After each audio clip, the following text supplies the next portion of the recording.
Hello, everyone. If you're submitting documentation to the curriculum committee and or the general education committee, you will need to use the forms that are posted on the portal. And so you want to check what is the newest forms that are available to you by going on the portal, logging in, going to the faculty tab. Under the faculty tab, go to faculty governance. And under faculty governance is where you're going to find forms. So there is a curriculum committee page, but the forms that you will need for general education or for your curriculum or both, as well as grad council, will be under forms. So the first thing is it's at the top. So if you are proposing a new course, if you're revising a course, if you're removing courses, if you're closing a program or revising a program, you would use these forms. Done, you are going to now have to name your files. So there's some naming conventions. If you do need to contact the curriculum or grad council, there is an email address to directly contact them. So no matter who the chair is of that committee, they will have access to that information. So before we download the files, I want to point out how we name the files. There's some naming conventions where we have to use the prefix of the course name, and the type of document that you're filling out. So if you're submitting a History 123, History of the World syllabus, you want to name it the course abbreviation number dash the course name and the syllabus, so dash syllabus if that's the syllabus or the course form, so that we can be very sure what it is that we're looking at, what form we have, so nothing gets lost, nothing gets replaced, misplaced anywhere, etc. So there's a cover letter with some information about the cover letter. Now this cover letter is also embedded into the new course form. There's also the program form, removal forms, etc. as I stated before. You don't have to download the course form separately from the cover page if you're downloading the current form. If you downloaded the form maybe end of November, they're not together, but the provost office has coupled the two forms, so you don't only have to download the revised form. And you do need to have the generic syllabus template. You cannot use your regular syllabus forms that you've been using before. You need to download the current template. So you can click on each one of those and download the files.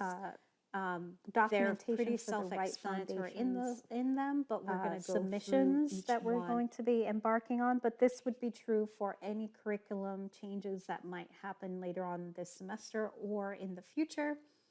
So you want to download the generic syllabus, and you also have the cover page. The cover page is now embedded into the course form or program forms.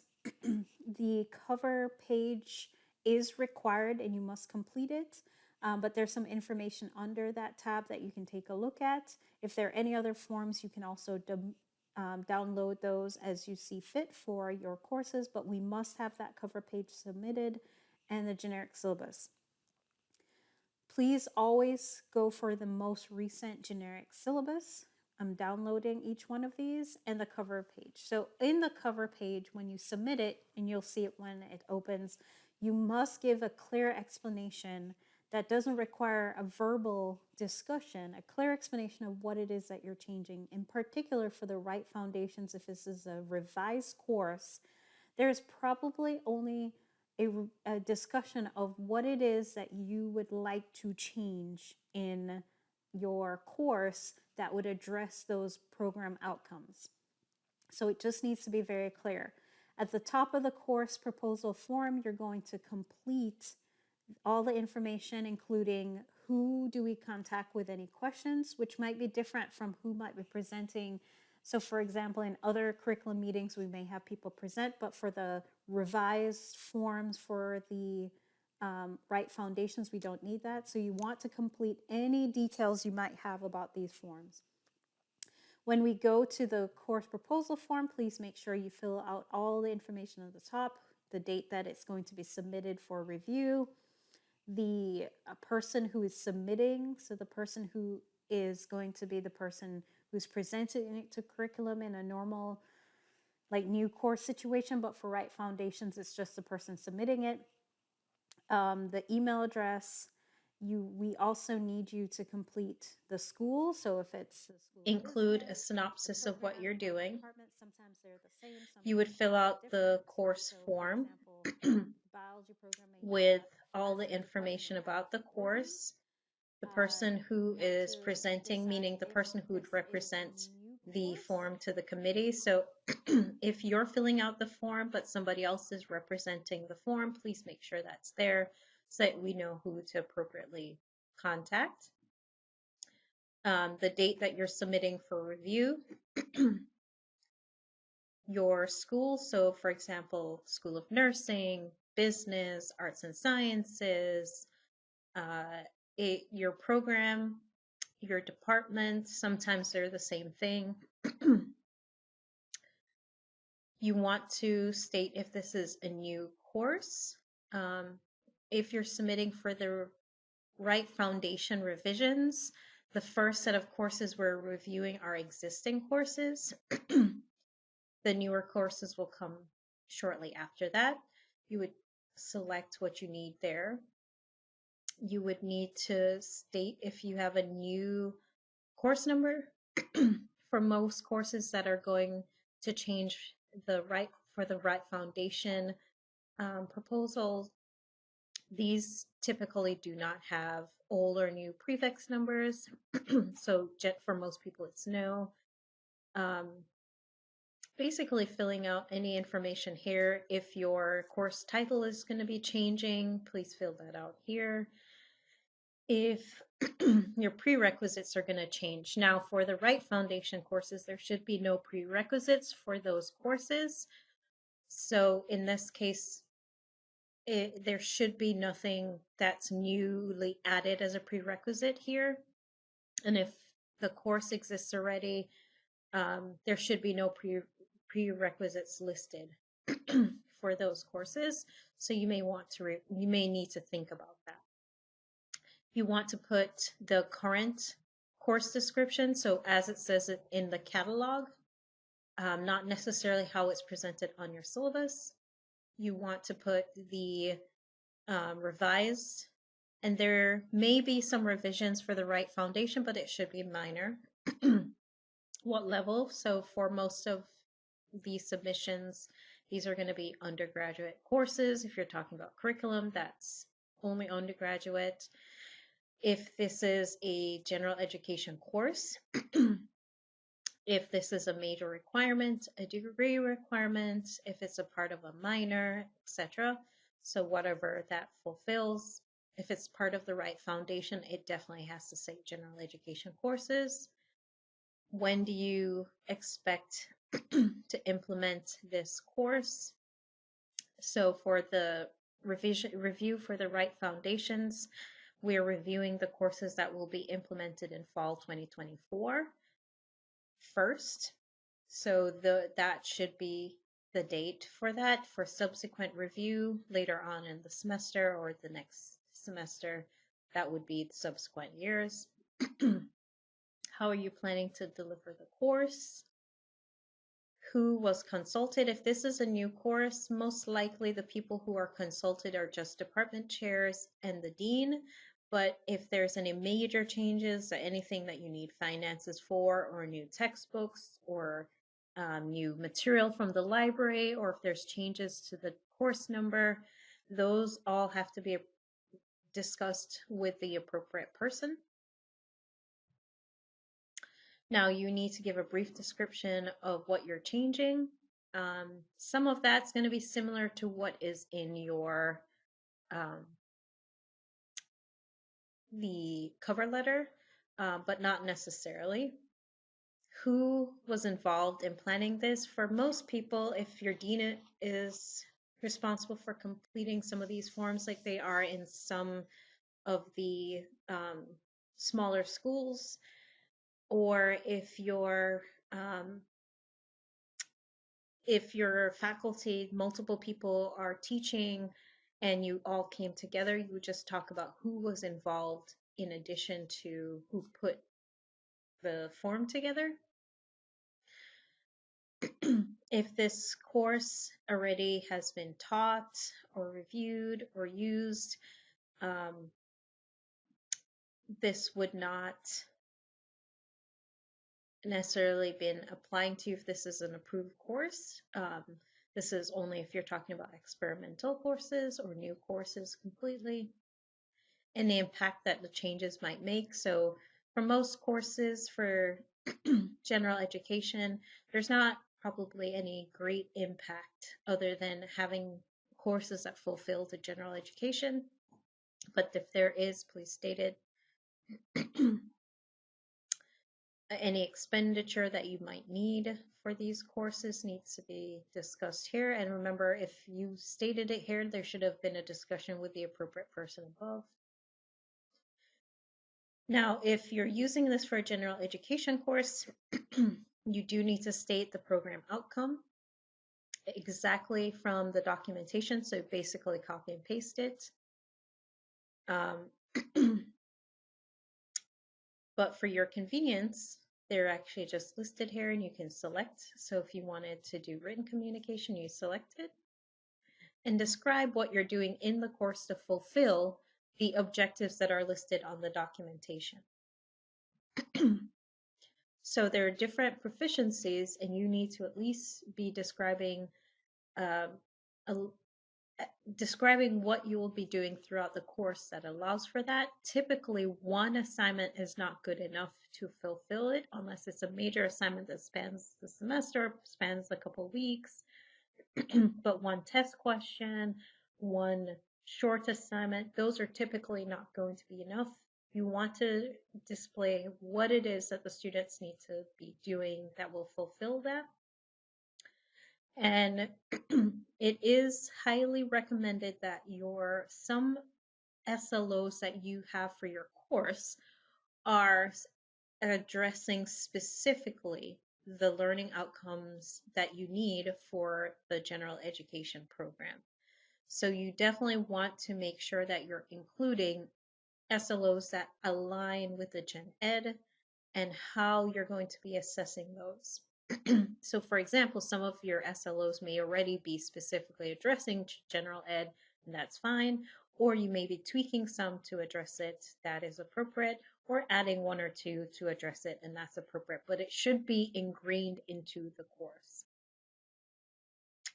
You're going to be attaching the syllabus, and you're going to be getting the signatures from your chair, program director, from your dean, and any other signatures that you might need, because if this affects any particular program, they need to be aware and sign off on it. Once they've done this, you will have this documentation submitted, but your signatures must be there previous to the submission of this proposal. So let us talk a little bit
if you're proposing a 3,000, 4,000 level course and they're really just using recall information, this is not appropriate for that level of course. But your SLOs need to be aligned with the right foundations, if this is a right foundations course, at least for maybe one or two SLOs. They can be SLOs that you've already been using, or they could be just revisions of SLOs. You need to have that generic section on the materials. Oh, and by the way, you do need to state what right foundation program outcomes you're looking at. So copy it and paste it directly into your form. So as I said, any suggested material, keep most of the information that's listed on here. If you have specific engaged learning information, you put that there, or you can use that generic statement or both. Statement on technology. Here you want to have technology that's appropriate. So some classes use clickers or other personal devices. Some courses may use specific instrumentation or any kind of software. Generic ones like Canvas and so on could be examples that you can list as one of the technology things, but all students tend to use those, or you should be using those. There should be your assessments. There should at least be 3 different kinds of assessments, different types of assessments. These can be with ranges. It doesn't have to be one specific number. We would suggest ranges as a better means. You want to make sure that they're appropriate for the course that you're teaching. So if you only have exams in a writing course, that might not be appropriate unless your exams are written papers in the exams. You want to keep the common disability statement, honor code, attendance policy. That just stays there. Don't write anything. It's very generic. And once a semester, once a year, you have an update to that. You change that on your own syllabus, not on this syllabus. And so you need to make sure that based on your outcomes that you've stated, that the schedule of assignments, schedule of topics are aligned with that. And so you do need to, at the end of this document, you do need to spell out a schedule of your assignments or a schedule of your content. So week by week, but do not include the actual dates. Just say week 1, what is the content, and you can include the assignments with it. You don't have to include the exact assignments, but you can include like if they're doing a project in a particular week, but you do need to make sure that they align with your SLOs. They should be relevant to those SLOs. If your SLOs don't seem to have anything to do with your schedule your schedule for your course, that may be a problem. We do want to see that all the topics that are going to be covered every week, week by week. This is suggested so you can move things around, but your generic syllabus should be telling us what it is that's being covered through your courses. So if you have any questions, you are free to contact the curriculum committee through the curriculum email for any help or questions that you might have.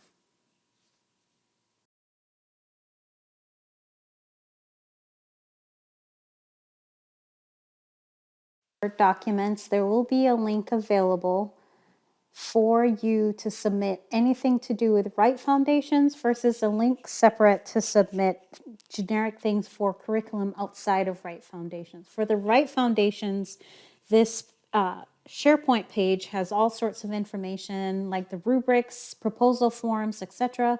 However, you need to be on, you have to log into the portal to be able to access those. Other documents that are not in the portal are in these tabs that you see below, like program outcomes, guidance, submitting documentation. This is where we do need to submit our documents.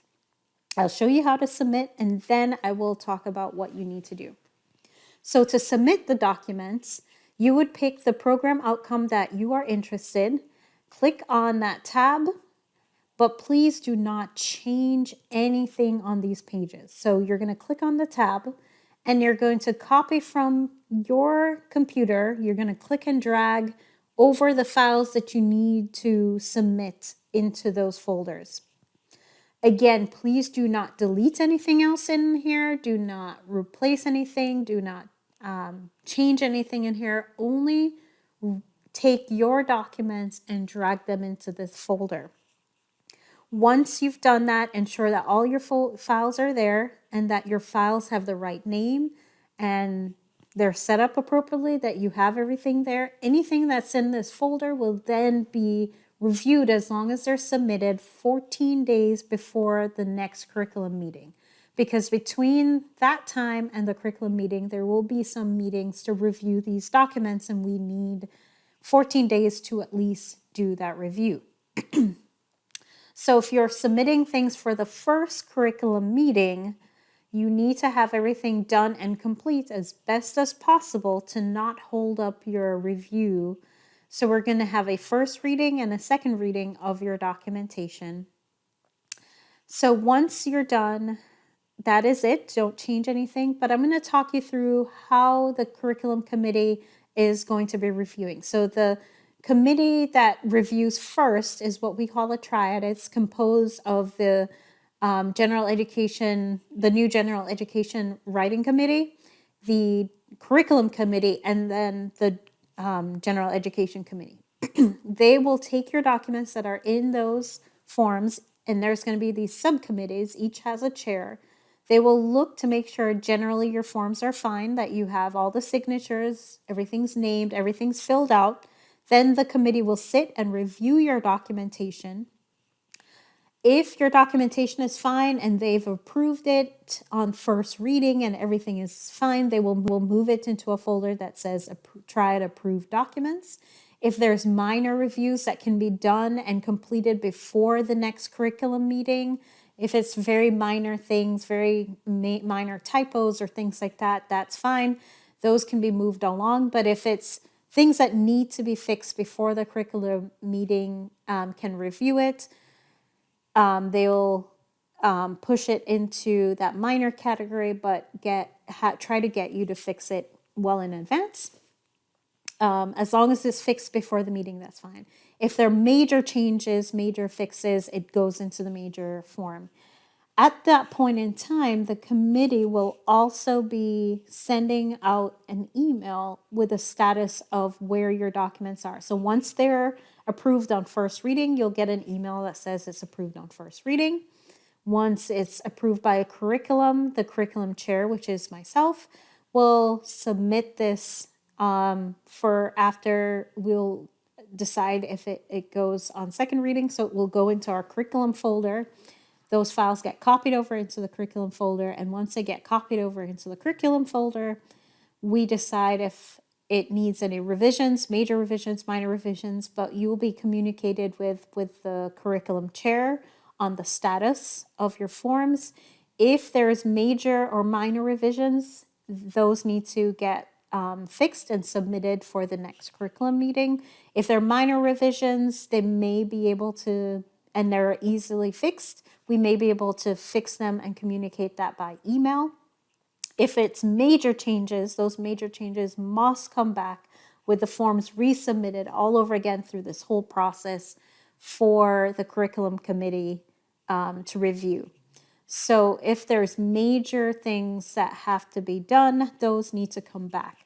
Once they're done and everything's approved, they get moved over to the General Education Committee directly. So the faculty do not need to submit anything to curriculum themselves. They just automatically get moved over to the curriculum committee. The curriculum committee will go through the same thing. They'll go through their second reading. The chair will communicate whether it's approved, whether there's minor changes or there's major changes. If there's major changes, you basically submit it all over again to the curriculum committee, to the General Education Committee. So the curriculum committee will focus mostly on your syllabus, your documentation. The curriculum, the General Education Committee, they will focus a little bit more on the general education part. So even if it's approved on first reading, if on second reading it still needs some revisions, the General Education Committee will communicate that with you. So in these documents or these folders, there's nothing for you to do. There's no information that you need to get from here. So please do not touch them. This is just to show you some information on where things are. Thank you.